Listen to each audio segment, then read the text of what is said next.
Okay, rockers, I'm HoJo, and before we get into this week's episode, Hunzi and I wanted to let you know that if you enjoy HoJo and Hunzi's Hard Rock House, then we'd like you to tell us what you think of our podcast. I'm Hunzi, and that's right, HoJo. We want to know what our single-digit listeners enjoy about what we're doing and what we could actually do to make it better. Nothing, surely. Pop band war stories. Do you want to hear from HoJo's glory days back in the 80s as one of the main writers on Metal Bible, Kerrang? I could tell you about the time I got arrested at a Vardis gig, or when Bruce Dickinson and I picked up these girls behind the Iron Curtain in Poland, or when I went to a party at Pete Way's house in London and he ordered up... All right. We get the picture. We also want you to give us any rock-related subject matter that you'd like on a weekly pod. So if you reckon the world of spandex needs a thorough investigation... or you need to know which rock and roll lyrics are the dumbest ever, then let us know and we'll talk your ears off and most likely make you laugh a lot. You can get hold of me and Hunzi via our Instagram, which is HoJo_and_Hunzi. I couldn't find an easier one. Let's hope Twitter's easier, which is... just HoJo and Hunzi. That's better. Or Facebook. HoJo and Hunzi's Hard Rock House. Or, if you're strictly old school like us, you can even email us at hojoandhunzi@gmail.com. That's HoJoandHunnsy@gmail.com. So, let us know what it is you want from HoJo and Hunzi's Hard Rock House, then sit back, assume the position, and we'll do the rest. And without further ado, let's get into this week's episode. What time is it, HoJo? It's time to rock!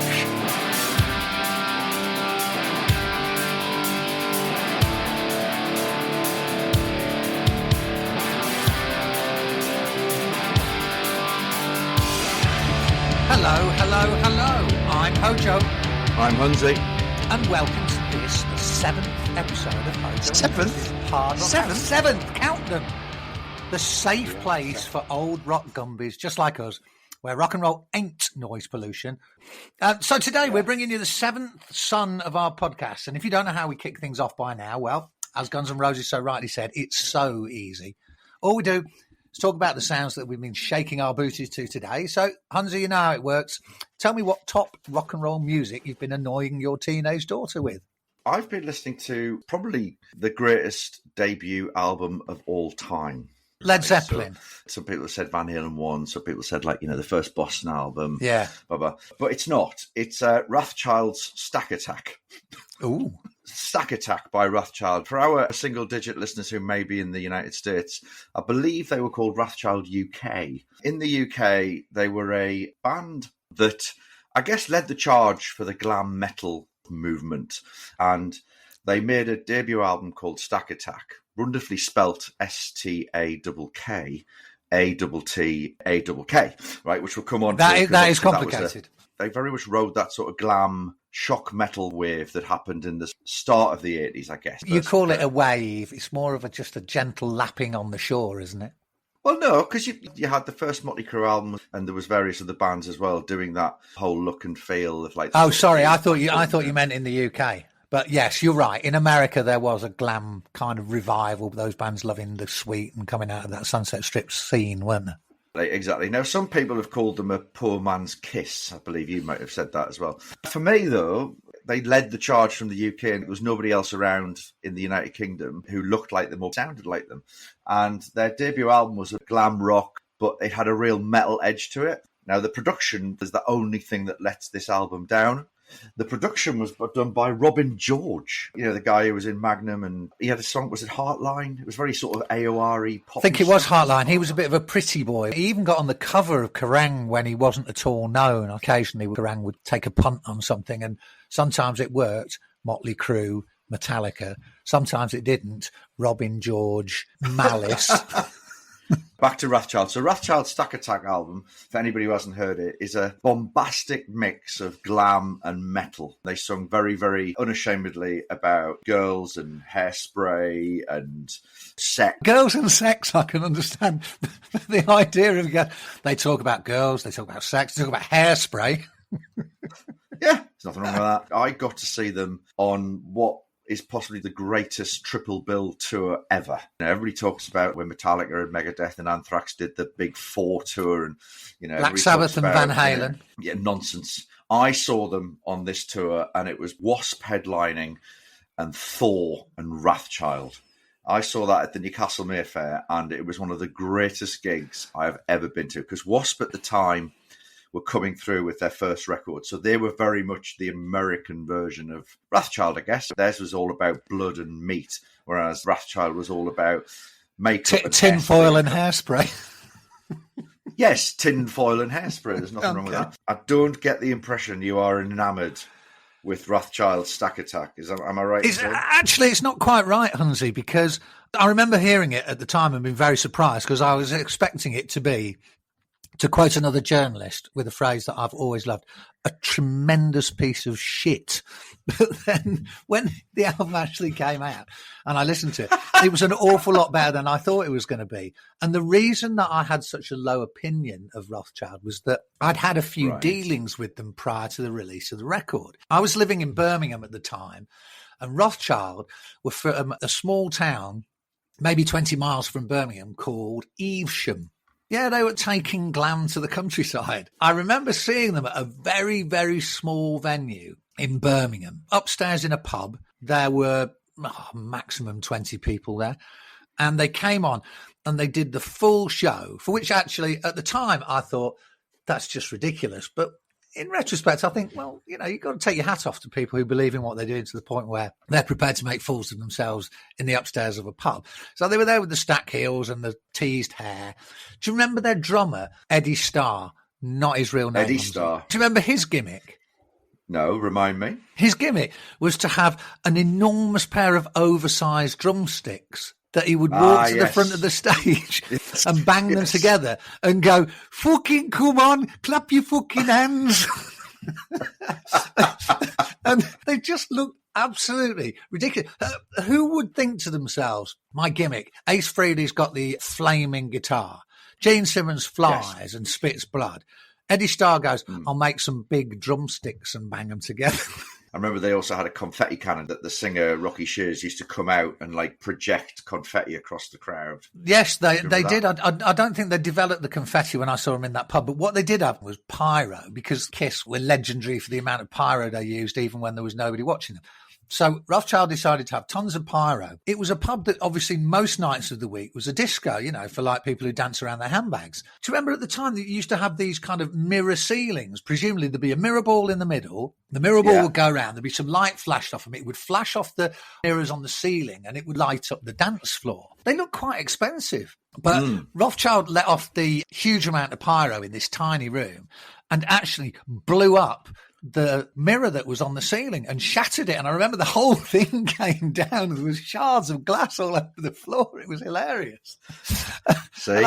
They should have been massive. Is that your criteria for whether a group should go massive, is whether they can blow out the mirrored ceilings of a pub? You'd think that would get them some sort of notoriety and a fan base, wouldn't you? Well, it got them some notoriety, I imagine, with the local establishment. And they probably got banned from every pub.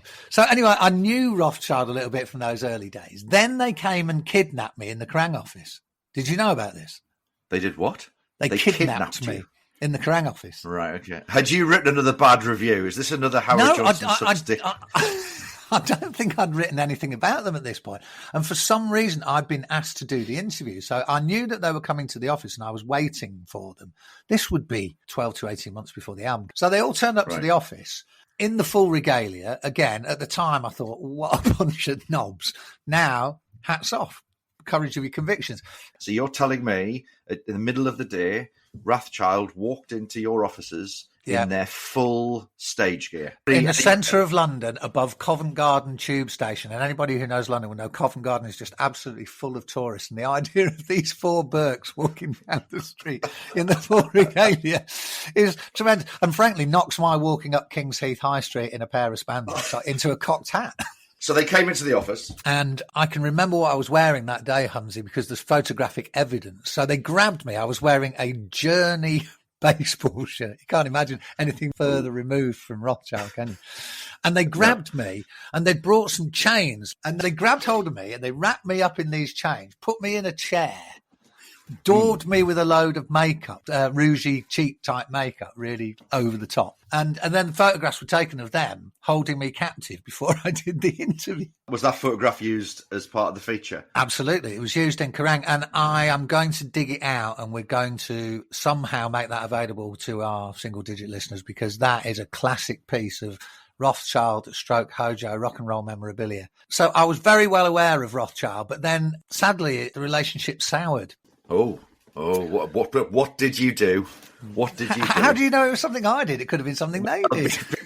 Because you've got history. I went to review them. I presume they've been banned from every pub in the centre of Birmingham by this time. So they were playing somewhere a little bit on the outskirts. It was called the Tower Ballroom. I thought they were okay. And I reviewed them, and I can't really remember what the review was. Maybe I'll be able to dig it out and put it up for people to have a look at. But I do remember I was struck by the fact that Rocky Shades, who, as you say, was the vocalist of the band, was wearing clearly what were very heavy homemade glam rock boots.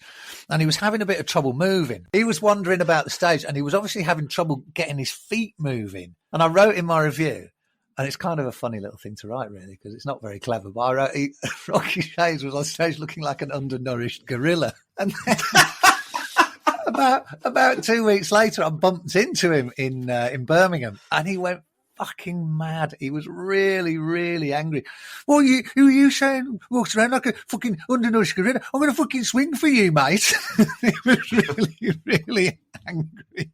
So unfortunately, my relationship with Wrathchild soured. Do you think we might be able to get Rocky Shades at some point to come on and talk about the undernourished gorilla comment? Is this just because you only want to have people interviewed on HoJo and Honey's Hard Rock House that I've insulted and they've taken it very badly? Is that your whole shtick now?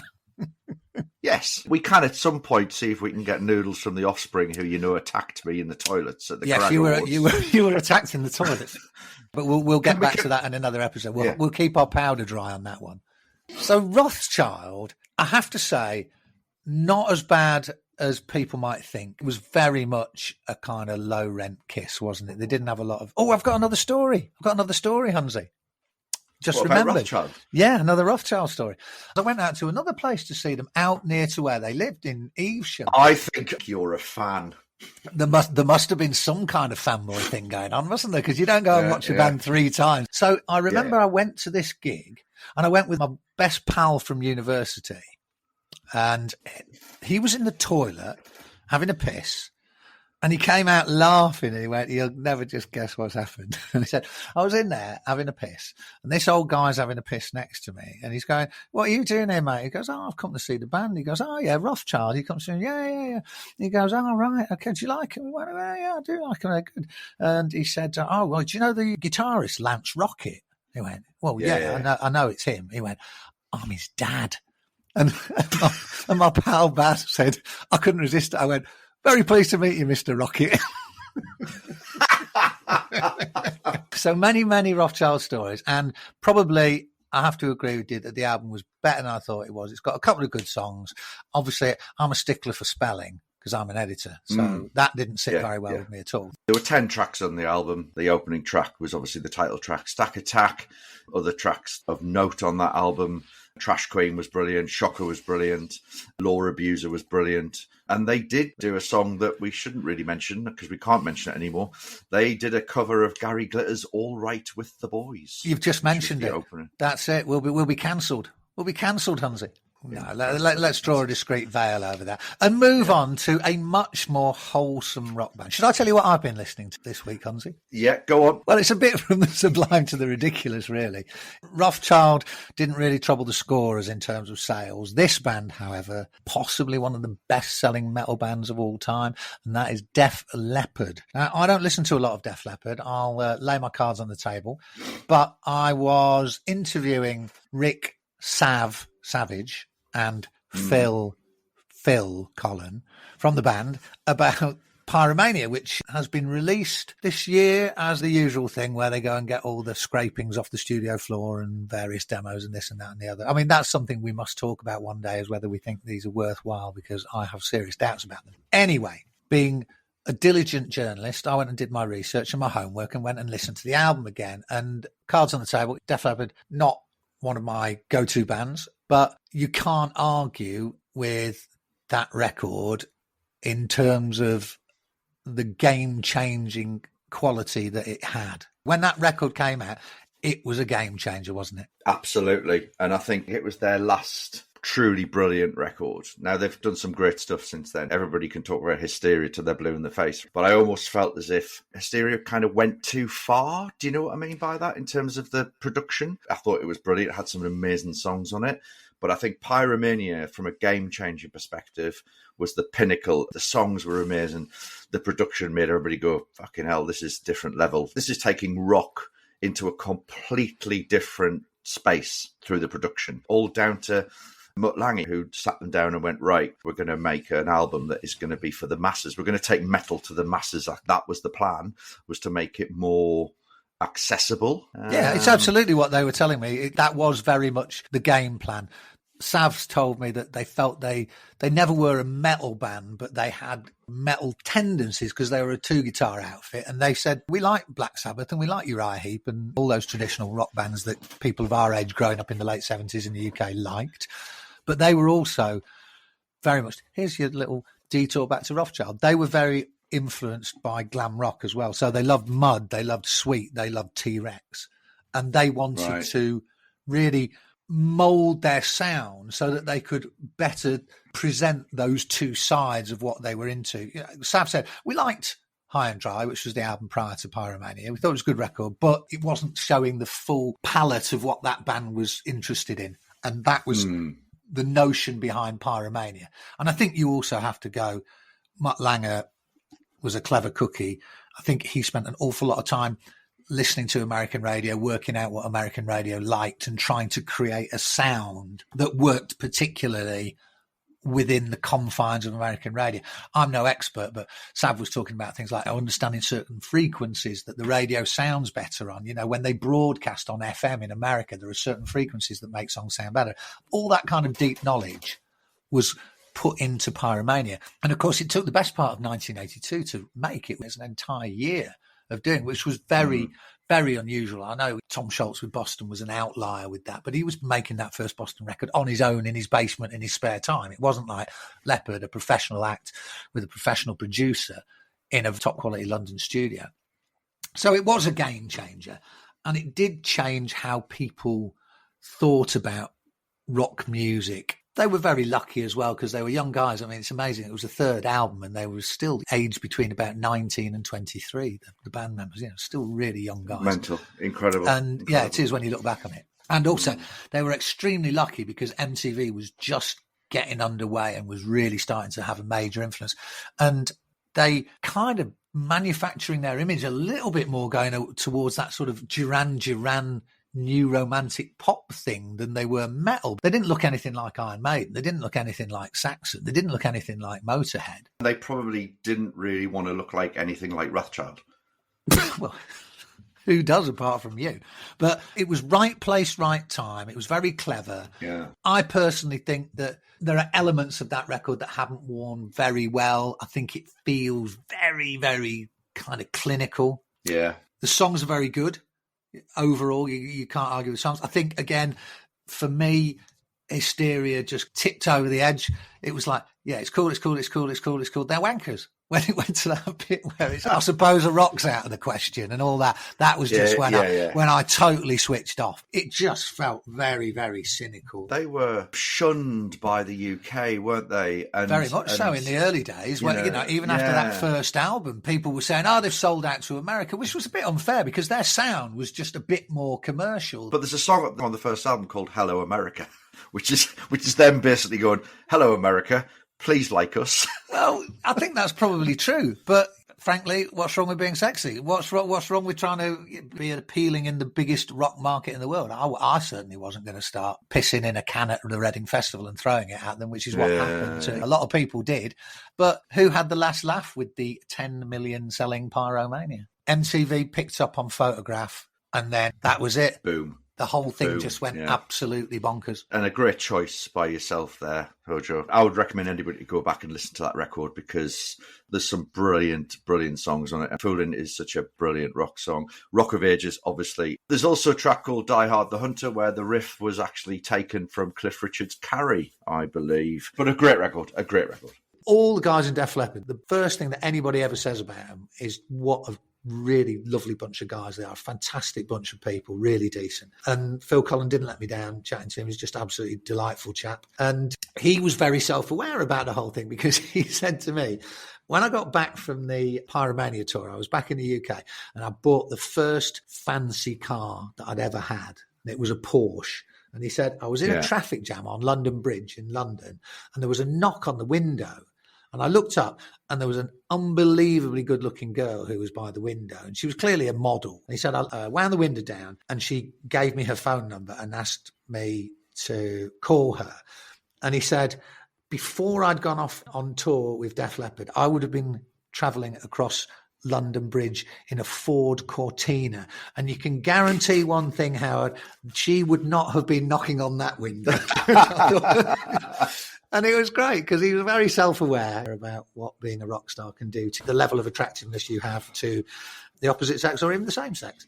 So Pyromania, not an album I've listened to religiously, but I listened to it again and very much enjoyed it actually and probably surprised myself by that. Def Leppard and Wrathchild, two polar opposites of today's what we've been listening to. And funnily enough, they're kind of linked to what I thought today's theme could be, is that Wrathchild, as I said, were a Primark Kiss. They were trying to make very glammy clothes out of bin bags and belt buckles and that kind of stuff. And Def Leppard were trying to take what you call hard rock fashion into a more trendy area with the Duran Duran illusion. But metal fashion, this is something that really shocked me the other day. But how often do you go to Primark? It's quite often because I've got a teenage daughter and she has a shoestring budget that she works to for stuff. What you give her, that's the budget? Yes. Yeah, she gets a lot of her essentials from Primark. I don't know if Primark exists in America. So for anybody who happens to be listening in America, Primark is kind of like a Target. Target is buy them high, sell them cheap clothing store. I think Target sells all kinds of stuff as well as clothes. But Primark is primarily a clothing store that offers tremendously good value for money to people who don't have huge budgets. Yeah. Okay, so I'm in Primark the other day. While I was in there, I noticed that there was an Iron Maiden sweatshirt for sale in Primark. And you know what that means, don't you, Hunzi? What will have happened is that Iron Maiden will have granted a license to Primark to use the Iron Maiden logo and put it onto their sweatshirts. And this was a lemon yellow sweatshirt with a rather discreet Maiden logo on it. Very different to what they usually try and sell to their fans, which is very loud, very over the top, and above all, always black. Yes. So no Eddie the Head on there, no Eddie the Ed, just a rather discreet Iron Maiden logo. So what I'm thinking is, what is going on with merchandise? Is this a good phenomenon that people who I find very hard to believe are going to be diehard Iron Maiden fans are going to be going and buying Iron Maiden sweatshirts in Primark because it's somehow inverse cool? I too have witnessed said trends in other fashion stores in the United Kingdom. I've seen Metallica shirts in H&M. I've seen Black Sabbath ones where clearly similar deals have been done. And do I agree with it? I've got no real disagreement with it. I think if it looks good on a T-shirt and someone thinks it looks good, that's great. I read something actually the week. The Ramones have made more money from Ramones T-shirts being sold in the last 15 years than they ever did when they were an actual touring band. Those T-shirts have been sold everywhere. You see Kate Moss wearing one, and they became the shirt. And I think a similar thing's happened with metal shirts and metal bands, is that their logos or their iconography is different. It's a statement piece. So someone who's probably got no knowledge of any of the band just might like it as a thing that looks all right. The whole thing is like you shouldn't be allowed to wear a band shirt unless you can name the first 4 albums or whatever. Yeah, whatever. It's nonsense. But I did see something funny the other day on Instagram. This girl in America, she bought a Blink-182 T-shirt clearly from a Primark or a Target, and she was doing a self-video thing on her channel, and she had like hundreds of thousands of followers, so she's clearly doing something right. And she sat in her car and she's got her Blink-182 t-shirt, and she's basically talking about it, going like, I just bought this really cool shirt. I don't know what it is. It just looked really cool. I don't know what Blink-182 means, but my friends just texted me, and apparently Travis Scott is in the band, so they must be good. Travis Scott is not in that band. It's Travis Barker. She almost like went, well, I'm definitely wearing it if Travis Scott's in Blink-182 and all that sort of stuff. So and you don't have anything against this kind of notion that people, as far as you're concerned, you can wear a shirt and you don't know the first fucking thing about the band whose shirt you're wearing. That's okay. Yeah, of course it is. It's just a shirt, isn't it? I mean, you know what I mean? It's just... I'm really surprised by this, Hunzi. I'm really surprised. I thought you, being a dyed-in-the-wool hardcore metaler, would have taken great offence at some 14-year-old who's never listened to Master of Puppets wearing a Metallica shirt. You shocked me there, mate. I find the possibility of them actually buying the t-shirt because it looks cool without knowing anything about the band, but in a moment of weakness going onto Spotify to go, I wonder what they do sound like, being absolutely horrified and shocked by what they've just bought.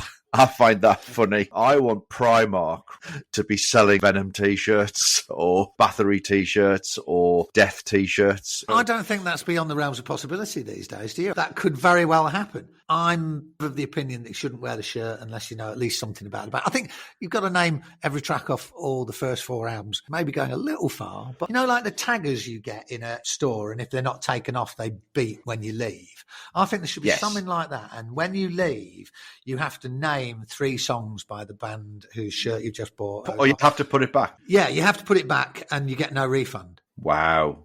Okay. Harsh but fair. I think I think it's perfectly fine. My daughter wears plenty of my old. That's what I was going to ask, because I think you're just protecting your daughter, aren't you? Because she's wearing shirts of bands that might belong to you that she knows zip about. She used to when she was smaller, because I've kept a lot of my old t-shirts. Obviously, I can't get into anymore. And she took a fondness to the Kiss Lick It Up to a baseball shirt. She quite liked it and she started wearing it. And then she did what I just talked about earlier. She went and listened to Kiss and went, fuck that, I'm not wearing that anymore. It's pretty awful. So she's got good taste in music and terrible taste in t-shirts. I wouldn't wear a t-shirt of the kind of crap that she listens to, let's put it that way. I bet you'd wear a Taylor Swift shirt. I've got a Taylor Swift shirt. I've seen Taylor Swift and I like some of Taylor Swift's records. So I've got a very cool Taylor Swift t-shirt. It is a Taylor Swift t-shirt that is a pastiche of a very famous Sonic Youth t-shirt band that I used to like when I was a student. It's a good t-shirt. This is a good way to wind up today's podcast, actually, because I don't know if you've seen this. I'm pretty sure there was hoo-ha amongst the online Kiss community that Paul Stanley was caught wearing a Taylor Swift shirt at one of her shows. And a lot of people took this very badly and thought this was a jolly bad form. More than the fact he was at the show.